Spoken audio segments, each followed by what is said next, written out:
Monday morning கொஞ்சம் லேட்டா தான் ஸ்டார்ட் ஆச்சு. அந்த அளவுக்கு நல்லாவே தூங்கி எந்திரிச்சாச்சு. லீவுனா கொஞ்சம் எக்ஸ்ட்ரா டைம் எடுத்து தூங்கிக்க வேண்டிதான். பிகாஸ் மத்த நாள விட லீவு நாள் தான் நம்மளுக்கு ஒர்க் அதிகமாவே இருக்கும். ஸோ நல்லா தூங்கி எந்திரிச்சுட்டு வேலைய பார்க்கலான்னு சொல்லி லேட்டா தான் எந்திரிச்சது. எழுந்ததும் இன்னைக்கு ஹெல்த் ட்ரிங்க் எதுவுமே குடிக்கல. மத்த நாள விட லீவ் நாள் நம்மளோட ரொட்டீன் ஒர்க் கொஞ்சம் மாறி போக தான் செய்யும். வேற வழி இல்ல. இருந்தாலும் நம்மளால முடிஞ்ச அளவுக்கு நம்ம டயட்ட ஃபாலோ பண்ணிக்குவோம் அப்படிங்கிறதுக்காக, என்னால முடிஞ்ச சின்ன சின்ன டயட்ட ஃபாலோ பண்ணிட்டுருந்தேன். ஹெல்த் ட்ரிங்க் எடுத்துக்க முடியல. கொஞ்சம் எக்ஸர்சைஸ் 20 மினிட்ஸ் பண்ணுவேன். அதுவும் பண்ண முடியல. கொஞ்சம் ஃபுட்லயாவது கான்சன்ட்ரேட் பண்ணுவோம்னு சொல்லி, மத்தவங்களுக்கெல்லாம் காலையில பிரேக்ஃபாஸ்ட்டா நூடுல்ஸ் தான் செஞ்சு குடுத்தேன். எனக்கு மட்டும் கொஞ்சமா கருப்பு கவுனி அரிசி கஞ்சி தான் வச்சிருக்கிறேன். லேட்டானா கருப்பு கவுனி அரிசி எப்பவுமே குக்கர்ல தான் வைப்பேன். மத்த நாள்லாம் பாத்திரத்திலே வச்சு இறக்கிருவேன்.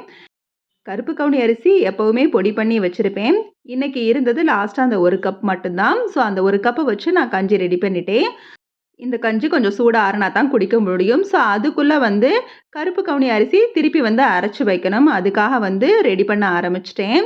இது எப்பயுமே ஒரு 5 மினிட்ஸ் அளவு நல்லா வாணலியில வறுத்து கொஞ்சம் வெடிக்கிற பக்குவம் வந்ததும் ஸ்டவ்வ ஆஃப் பண்ணிட்டு, ஒரு 2 மணி நேரம் நல்லா வெயில்ல வச்சுட்டு, அதுக்கப்புறமா அரைச்சு வச்சுக்கணும். அரைச்சு வச்சுக்கிட்டோம்னா, நம்மளுக்கு இந்த மாரி பிரேக்ஃபாஸ்ட் செய்ய ஈஸியா இருக்கும்.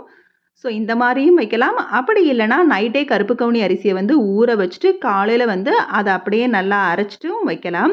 நான் எப்பவுமே இந்த மாரி பொடி பண்ணி வச்சுட்டோம்னா, நம்மளுக்கு பிரேக்ஃபாஸ்ட் செய்ய கொஞ்சம் ஈஸியா இருக்குங்கிறதுக்காக அதையும் கையோட ரெடி பண்ணி வச்சுட்டேன். இப்ப நல்லா சூடு ஆறிருச்சு. இப்ப பிரேக்ஃபாஸ்ட் டைம். பிரேக்ஃபாஸ்ட் முடிச்சதுக்கு அப்புறமா கிச்சன்ல கொஞ்சமா தான் பாத்திரம் இருந்துச்சு. அதெல்லாம் வாஷ் பண்ணி வச்சுட்டு, நேத்து மதியம் சாதம் வைக்கிறப்பயே கொஞ்சம் எக்ஸ்ட்ரா வச்சேன். பிகாஸ் பழைய சாதம் வச்சு வடகம் பண்றதுக்காக. இந்த வடகம் உண்மையிலே எல்லாருக்குமே பிடிக்கும். குழந்தைங்க கூட விரும்பி சாப்பிடுவாங்க. இது இப்பல்லாம் இருக்கிற அப்பளம் என்னவோ எனக்கு அவ்வளவா பிடிக்கவே இல்ல. அந்த அளவுக்கு டேஸ்ட் இருக்கிற மாரி தெரியல.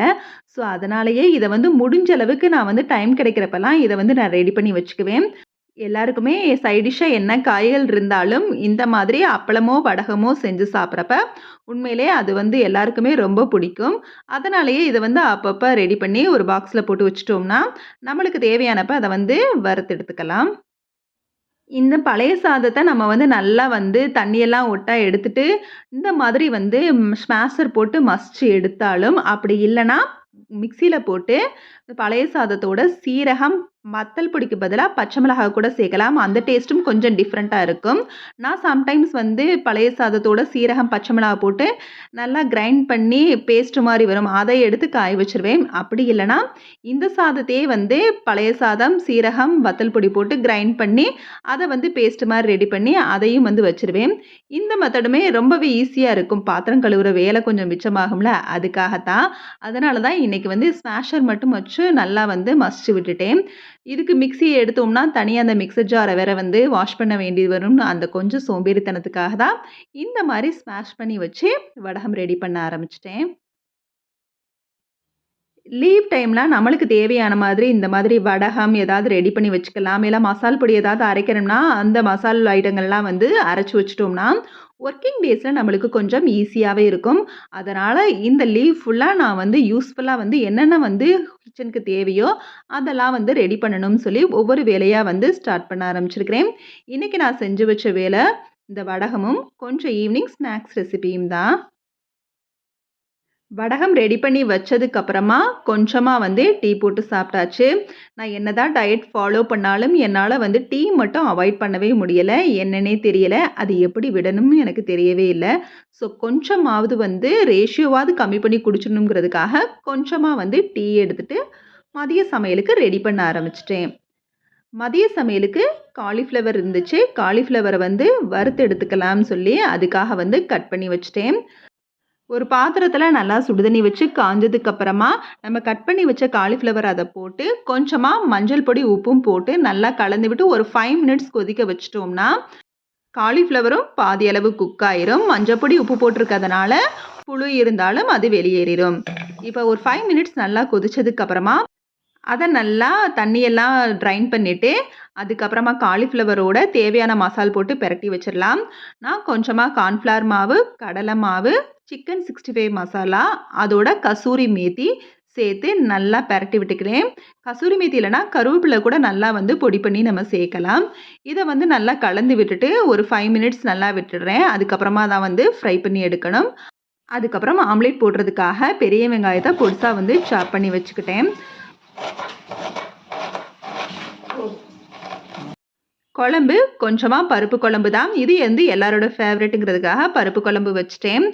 பருப்பு குழம்புக்கு பருப்போட வெள்ளைப்பூடு, தக்காளி, மஞ்சப்பொடி சேர்த்து வேக வச்சுட்டேன். அது வெந்ததுக்கப்புறமா வெங்காயம், பச்சை மிளகாய், கருவேப்பிலை, சீரகம், பெருங்காயம் போட்டு நல்லா தாளித்து கொட்டி பருப்பை நல்லா கடைஞ்சி எடுத்துட்டோம்னா பருப்பு குழம்பு சூப்பராக ரெடி ஆயிரும். ஈஸியான ரெசிபியும் தான்.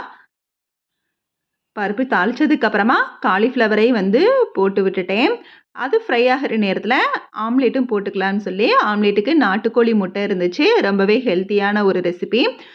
நாட்டுக்கோழி முட்டை நல்லா அடித்து அதில் உப்பு, மிளகுத்தூள், தேவையான அளவு வெங்காயம் பொடிசாக சாப் பண்ணது சேர்த்து நல்லா கலந்து விட்டுட்டு தோசை தவாவில் எண்ணெய் ஊற்றி நம்ம கலந்து வச்ச முட்டையை அதோடு சேர்த்து ஒரு பெரட்டி எடுத்துகிட்டு அதில் மிளகு பொடி சேர்த்து கொஞ்சம் தூக்கலாகவே இருந்தால் தான் எனக்கு ரொம்ப பிடிக்கும். ஸோ அதுக்காகவே எனக்கு மட்டும் கொஞ்சம் தூக்கலாக மிளகுத்தூள் போட்ட நாட்டுக்கோழி முட்டை ஆம்லேட்டு போட்டு ரெடியாக எடுத்தாச்சு.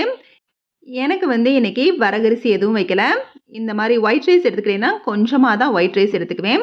ஒயிட் ரைஸோட கொஞ்சமாக வந்து நெய் ஊற்றி அதோட பருப்பும் சேர்த்து நாட்டுக்கோழி முட்டை ஆம்லேட்டும் கொஞ்சம் காலிஃப்ளவர் வறுத்ததும் இதை வந்து ஸ்கிப் பண்ண முடியல. அதனால் கொஞ்சம் எடுத்து வச்சுட்டேன். அதோட பருப்பு சொரக்காய் கூட்டும் வச்சுட்டேன். இப்போல்லாம் கூடுதலாக காயை எடுத்துகிட்டு கொஞ்சமாக ரைஸ் எடுக்க ஆரம்பிச்சிட்டேன். இதுவுமே நல்லா ஃபில்லிங்காக தான் இருக்குது. லஞ்ச் எல்லாம் முடிச்சதுக்கப்புறமா இருந்த பாத்திரத்தெல்லாம் வாஷ் பண்ணி வச்சுட்டேன். கொஞ்ச நேரம் ரெஸ்ட் எடுத்துகிட்டு தான் வேலை பார்க்கலான்னு நினச்சேன். இருந்தாலும் இந்த வேலையை வந்து முடிச்சு வச்சிட்டோம்னா அதுக்கப்புறமா வந்து ரெஸ்ட் எடுத்துக்கலாம். இல்லைன்னா கொஞ்சம் ரெஸ்ட் எடுத்துகிட்டு வந்துட்டா இந்த ஸ்நாக்ஸ் செய்ய தோணாதுங்கிறதுக்காக நேந்திரங்காய் இருந்துச்சு. பழுக்க வைக்கணுங்கிறதுக்காக எடுத்து வச்சுருந்தோம். அதை பார்த்ததுக்கப்புறமா எனக்கு சரி ஒரு 2 காயை எடுத்து அதை சிப்ஸ் போட்டுக்கலான்னு சொல்லி 2 காய் எடுத்து வச்சுருக்கிறேன். ஒரு கிண்ணத்தில் 1 ஸ்பூன் மஞ்சள் தூள், 1 ஸ்பூன் உப்பு போட்டு தண்ணி ஊற்றி நல்லா வந்து கலந்து வச்சுக்கிறேன். இது வந்து அந்த நேந்திரங்காய் சிப்ஸோடு சேர்க்கறதுக்காக. இதை நல்லா கலந்து வச்சதுக்கப்புறமா கடாயில் எண்ணெய் ஊற்றி வச்சிடலாம். எண்ணெய் காயறதுக்குள்ளே அந்த நேந்திரங்காய் தோலை வந்து நம்ம சீவி எடுத்துக்கிட்டோம்னா அதிலே வந்து நம்ம நேந்திரங்காயை வந்து சாப் பண்ணி போட ஈஸியாக இருக்கும். இதை செய்கிறது எனக்கு கரெக்டாக 1/2 அன் ஹவர் தான் ஆச்சு. ரொம்பவே சட்டுன்னு ஈஸியாக செஞ்சு முடிச்சிடலாம். ஒர்க்கிங் டேஸை விட ஹாலிடேஸில் தான் கிச்சனில் ஒர்க் ஜாஸ்தியாகவே இருக்கும். மற்ற நாள் கூட நம்ம கொஞ்சம் நேரம் ரெஸ்ட் கிடைக்கிற மாதிரி இருக்கும். ஆனால் ஹாலிடேஸில் எப்போ பார்த்தாலும் ஒர்க் பண்ணிகிட்டே இருக்கிற மாதிரி இருக்கும். அதுவும் ஹாலிடேஸ்னால் பாத்திரம் கழுவுற வேலை தான் ரொம்பவே எக்ஸ்ட்ரா இருக்கிற மாதிரி இருக்கும். எப்போ பார்த்தாலும் பாத்திரம் வாஷ் பண்ணிகிட்டே இருக்கிற மாதிரி இருக்கும். நம்மளாலேயும் கொஞ்ச நேரம் மற்ற நாள் இருக்கிற மாதிரி இருக்கணும்னு நினைப்போம். அதுவும் நம்மளால் முடியாது. பிகாஸ் நம்மளே வந்து ஏதாவது வந்து வேலையை செஞ்சுக்கிட்டே இருப்போம் அப்படிங்கிற மாதிரி தான் தாட் இருக்கும். அதுவும் நான்லாம் முன்னெல்லாம் இப்படிலாம் இல்லை. இப்போல்லாம் வந்து ஒரு சில ஸ்நாக்ஸை வந்து வீட்டிலேயே செஞ்சு பழகிட்டேன். கிச்சன் ஒர்க்கும் ரொம்பவே இன்ட்ரெஸ்ட்டாக செய்ய ஆரம்பிச்சிட்டேன். பிகாஸ் கிச்சன் கொஞ்சம் ஆர்கனைஸ்டாகவும் கொஞ்சம் நீட்லியாகவும் மெயின்டைன் பண்ணுறதுனாலவோ என்னவோ அந்த தாட் எனக்குள்ளே இப்போ இருந்துக்கிட்டே இருக்குது. ஏதாவது ஒரு கிச்சனில் போய் ஏதாவது ஒர்க் பண்ணணும் அப்படிங்கிற ஒரு ஆசையும் இருக்குது. நான் மார்னிங் இருந்து இவ்வளோ வேலைகள் செஞ்சாலும் என்னோடய கிச்சன் வந்து இப்போ வந்து க்ளீனாக தான் இருக்குது. அதனால தான் அடுத்தடுத்த வேலைன்னு சொல்லி இந்த ஸ்நாக்ஸே ரெடி பண்ண ஆரம்பிச்சிட்டேன். இதே இது வந்து பாத்திரம் வாஷ் பண்ணாமல் இருந்தால் கூட இந்த வேலை இருக்கிறப்ப எதுக்கு இந்த வேலை அப்படிங்கிற மாதிரி ஒரு தாட்டு ஒரு இரிட்டேஷன் வந்து இருந்துக்கிட்டே இருக்கும். ஆனால் இப்போல்லாம் அப்படி இல்லை. நேந்திரங்காய் சிப்ஸ் பண்ணுறதுக்கு நம்ம இந்த மாதிரி சைடில் வந்து தோலை வந்து பீல் பண்ணி வச்சுட்டாலே வந்து ஈஸியாக உரிக்க வந்துடும். ஸோ அந்த மாதிரி உரிச்சதுக்கப்புறமா லைட்டாக வந்து வாஷ் பண்ணிவிட்டு வந்துட்டேன் நேந்திரங்காயை. இப்போ அந்த நேந்திரங்காயை வந்து நம்ம 2 இதாக வச்சு கூட எக்ஸ்பீரியன்ஸ்ட் பர்சனாக அப்படி செய்யலாம். 2 காய் கூட ஒரே கையிலேயே வச்சு நம்ம வந்து சாப் பண்ணி போடலாம்.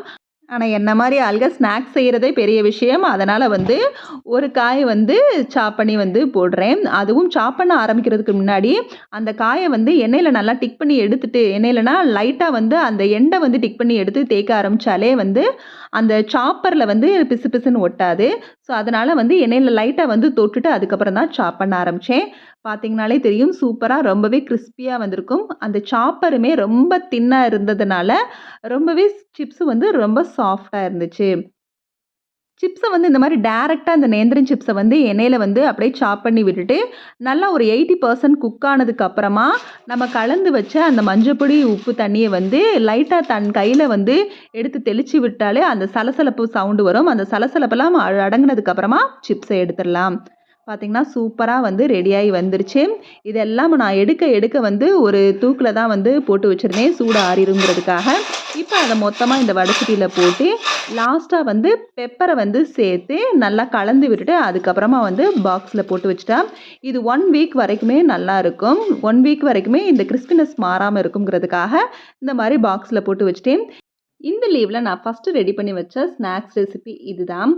பேக்கரி ஐட்டங்கள் கூட எக்ஸ்ட்ரா கடையில வாங்குனா நெறைய வந்து இன்னும் சாப்பிடணும் அந்த மாரி தோணுது. ஆனா நம்ம வீட்லயே ரெடி பண்ணி வச்சுட்டோம்னா, அது வந்து ஹெல்த்தியும் கூட.